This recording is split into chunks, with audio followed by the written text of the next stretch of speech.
So what I figure I'm going to do is I'm going to take you guys at your own repairs here on YouTube and not worry about trying to duplicate editing on both. Just because I think I'm going to run myself ragged. Not necessarily ragged. I'm going to bore myself to death editing the same thing twice. So the 36 Washburn footage I'll release as I decide I want to. A lot of it after rewatching it, I was kind of like, this is kind of boring. So I'm gonna hold that to the side. I'll mix that in occasionally. But I think what I'm going to do first is we're just going to go over, I have started a Martin neck reset. So I'm going to take this, we're going to start where I am now, which all I've done to this point was just pull the neck, which I'll be showing you again shortly. I have another one that I'm going to do also. I end up doing a lot of neck resets. And the next one I have is actually a really nice custom guitar I'm going to be doing this neck reset on. And so you'll see the pulling on it, but we're going to step forward from this one, for this Martin, it's a 00, that we're going to do the neck reset on this. So, come along with me. Let's do this, and I'm going to be downloading this stuff daily and showing you guys this process start to finish. And this is we're just going to get started and just go. I thought about, we could start this the next one. I decided, let's just do it. Let's just go. So, here we go. First one for the Martin. Okay, so as you guys can see here, I have got the neck out. It pulled out beautifully. We have, I think, an 051 marked right there. Anyway, so you take a heat sink. I drill in through the 15th fret right here. Drill a hole, take out the 15th fret. Focus, come on. Drill out, put a hole through the 15th fret, which puts us right into the dovetail pocket. You'll see there's the hole where the drill bit came through. Oh, 00015. Excuse me if I get that to focus. 00015. 159. So this must be a 9. So that's they started dating, this is they number the neck with the body, which is great. I love to see that. But this tells you the model and that. Okay, so everything pulled out clean here, which I'm really glad. This actually had a little bit of white glue in it, which was from the factory. It happened some way that time. And so now this is pretty clean. I'll have to come in here with the file, clean this up. I'm just gonna, get all this stuff out of the way, clean the bottom of the slot. The front here is actually in really good condition. This pulled really nicely. And so here's all the spruce. You can actually see the stamping that's still left on it right there. And so this part is actually pretty good to go. Like I said, I'll do a little bit of cleanup. And then it's pretty good. So this, I'm going to shift you just a little bit. So this here, move you so I can move that neck. So I've already cleaned off some of the glue that was on the bottom of this. But what I need to do now is come in here. Sorry, focus. This is hard when I do stuff like this. It's right here. There's glue all along up in this area and a little bit on the sides of the dovetail. I need to get that all cleaned off. Now, as you can see, this popped really nice and clean. So just what I wanted. And this has a square on the end of the dovetail, which I'll end up rounding just a little bit because when I do the refit, it's going to change the angles just a little bit, and I will have to put a shim on this. So let's start with that. So we're going to start off, focus. This is going to be the hardest part about this, is get this to focus all the time. I found a good angle to do this so I can show you what's going on. So now I'm going to take and undercut this area. So, and that's because I'm actually going to end up, to change the neck angle on this, I have to take off the bottom surface right here. And so right now with all this glue on here, it'd be really hard to do that because the glue is much harder than the wood itself. So I'm going to take just a round gouge, and this is one, I put my own handle on it years ago. This is a number 6 sweep, 55 millimeter, German carbon steel. It's a beautiful gouge. I've had this since 2000, so 23 years. Anyway, beautiful gouge. And we just go in here and we start by, I don't know if it'll focus up that close. We'll try. And I just go in and start cutting away and undercutting that just a little bit and getting rid of all that glue. And I'm going to do that same thing all the way around the neck.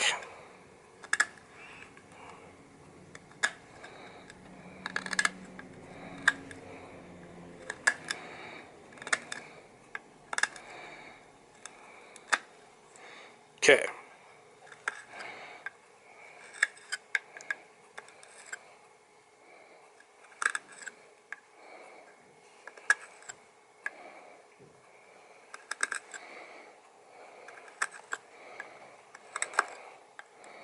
And so I'm not going all the way out to the edge. And I'll speed some of this up so you guys don't have to sit here and watch this as much.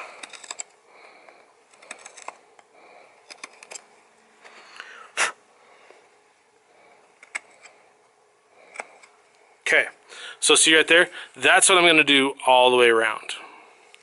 So I've got this hollowed just a little bit and all of this hollowed and all that glue gone. I'll come back when I get this other side done. Okay, so now we're going to file this a little bit.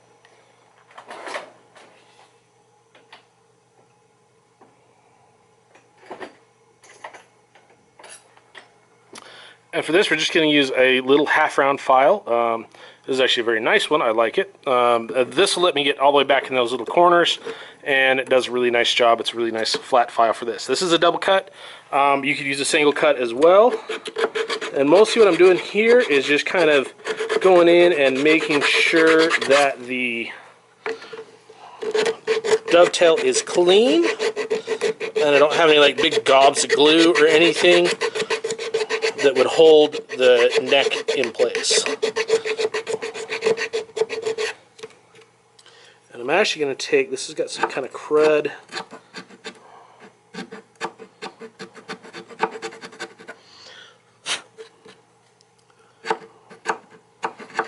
The back of that dovetail has just kind of some roughed up wood right there, which when they fit the original neck it probably didn't touch back there, so it doesn't matter anyway.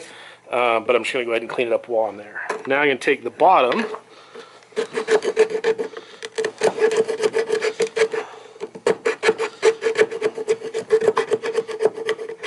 and as you can tell, like the original neck really didn't touch the bottom of the dovetail, and they normally don't. But when I do this refitting, where I'm changing the angle at the bottom of the dovetail, sometimes it'll come down and touch. So I want this cleaned out so that I don't have like a chip that's holding it from setting the way I think it should. And I'm using this left-handed, so I'm having a kind of a rough go here.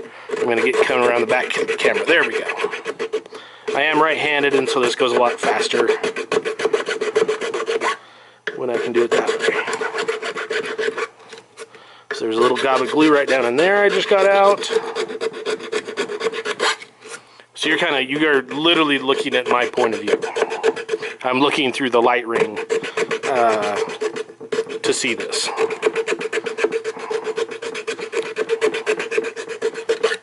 There we go, that looks good.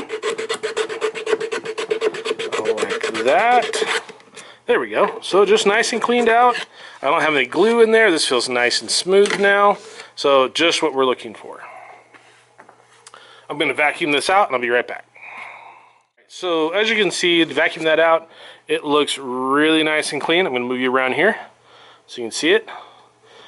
Now you can really get a good color. Yeah, that's 059, just the number we were talking about, and everything's really nice and smooth. So now we're ready to set the neck on here and start changing the angle of the neck. So this is a weird angle, but I'm going to show you what I'm looking at when I do the neck reset as far as the neck angle. So right now I'm going to set this neck in. Try not to bump you guys too hard. Okay, so there's the neck set back into place right there. So there's the guitar neck in place as the original angle sets. So when I take a straight edge, oops, I gotta get my hand out of the way. So when I take a straight edge, this right now, this comes and it sits on top of the bridge. Let me zoom you in so you can see it. So as I set this straight edge on here and come down, this is right in the middle of the neck. It comes and it hits the front edge of the bridge. And this should be coming out and coming across the top like that. So this one's not too bad, but it's bad enough that we need to change that angle. So we need to take it. So this will slide right over the top of the bridge. Right now it comes out and it hits the top. This front face of the bridge, and it should come and sit directly on top of the bridge.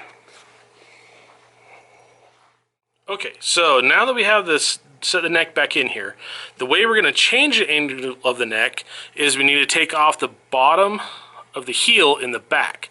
So think like a wedge shape. So we're going to take more off here than we are here. Ideally, and what will really happen, is we're not going to take anything off the front edge, we'll take it all off the back of the heel. So what we're going to do that with, it sounds funny, is sandpaper. So this is cloth back sandpaper. This is 120 grit. Here, I'll flip it over so it actually reads 120 grit. And this is just a really nice cloth back sandpaper. I have a long length of it so that as the end, because I'm going to end up using, like, the bulk of the wear is going to happen on this much of it. So I'm just going to take, I use a really long length, and then I can just tear off a little bit and keep that sharp sandpaper going. So what you do, you got to pop this loose, and it still gets me when I just pop a neck out like that. I'm actually going to take and lay that sandpaper on there. Hang on, I got a little bit of fluff hanging to the edges there.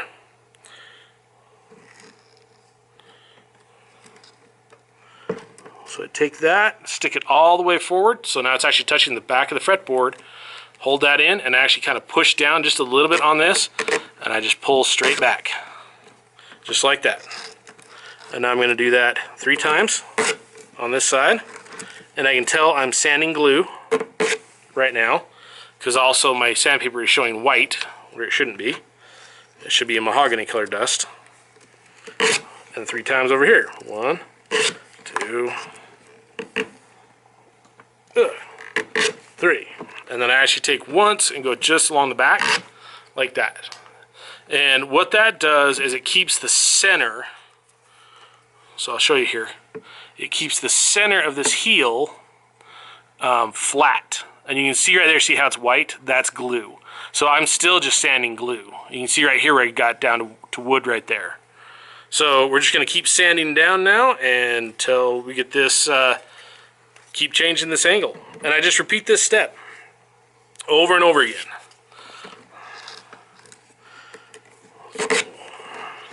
And now I'm going to do, lots of times I get in this pattern where I do 1 on each side a couple times, and then 1 in the center to keep that heel coming down. That's looking good.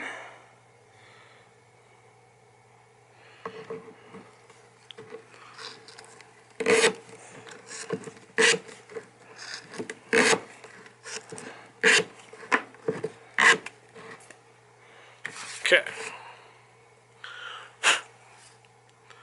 So now, after I've done that much, you can see I have got no glue left. So I'm now down to bare wood all the way around. So now I can actually start to change the angle of the neck a little bit. So I'm going to continue this for a minute, and I'll come back with you in a minute after I actually start changing the angle of this and show you what I have to do next. Okay, so I have sanded this quite a bit, and I have taken, and I'll show you this real quick, cleaned up under here a little bit more, around the deal there I found a little bit more glue down in this bottom of the dovetail, so got that cleaned up, and we're just going to keep sanding for a second, and it's starting to fit nice and tight. The angle is starting to change, so now we're going to sand this a little bit more. Now this doesn't change as I go through. I just have to stop every once in a while, like I did the very first, and hollow out around the bottom of the heel. And just so I'm only sanding just that outer edge. Otherwise, I mean, you could do this without doing that, but it would take you so long to make this fit correctly that you really just want to be fitting that outside. And as we get closer, that'll fill in and have more contact as we go. Just for right now, we don't need very much contact. We're just getting rid of that material.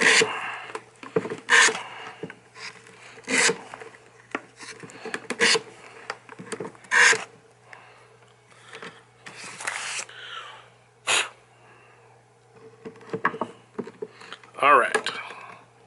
Now you push that all the way in, so make sure that is nice and tight. And now we're going to check the neck angle now. Okay. So now that we've moved that neck back a couple degrees, ooh, there we go. So now we're sitting right up on top of the bridge, just right where we want to be. So you can come up, slide right on it. Okay. So okay, so now that we've got the neck angle that we're looking for, so now this neck is tilted back a little bit more. So now we have the angle for the bridge in the correct position. Now, I don't know if you can see it. Let me see if I can zoom you up. We'll go slow. And maybe you'll be able to see there is a gap. It's trying to focus on the guitar side instead of the top. So now we have a gap right here. See if see my ruler go right underneath. So now I have a gap underneath the fretboard and the top. So I'll have to make a shim that goes up behind that to make this the correct angle again, because we want this fretboard to be flat. But now that that angle's back, we don't have enough, like I said, because if I just clamp this down, then we'll have a dip at the end of the board. So I don't want that. So I'm going to put just a real tight shim on the back of that. Okay, so we're going to stop this video for today. I will pick this up tomorrow again, because I'm going to try to do this as kind of a daily thing. So we're going to take and do 2 shims on the sides of the dovetails right here. Get this to focus. So as this neck tilts back, that dovetail gets narrower. So we have to put a little shim on each side to make this dovetail tight again. And we're going to put a shim on the back of this to correct that neck angle we talked about. So tomorrow we'll be doing the fitting of the neck and probably gluing it in. That should all happen tomorrow morning. And then we will do the replace that fret and do the setup work.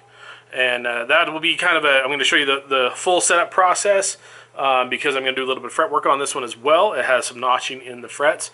So we're going to go over doing some fret work, the actual full setup on this guitar. Because I know a few guys of you have been asking for a setup video. So that will be part of this series as well. And I'll do some other ones on those as I find some like really bad ones that come in. I'll film some of those and do like a full like how to make your action better. And we'll do it for some cheap guitars and for some really expensive guitars. The setup is pretty much the same, but there tends to be more issues in the cheaper ones, so we're going to do both. Because more expensive guitars tend to go pretty quick. So this should be pretty fast, because everything looks pretty great on it to start. Anyway, so if you'd like to follow me along with this, hit that like, hit the subscribe. I'm not going to inundate you a lot with that, but just do it as a bunch of you new viewers have come in, and we will see you on the next one.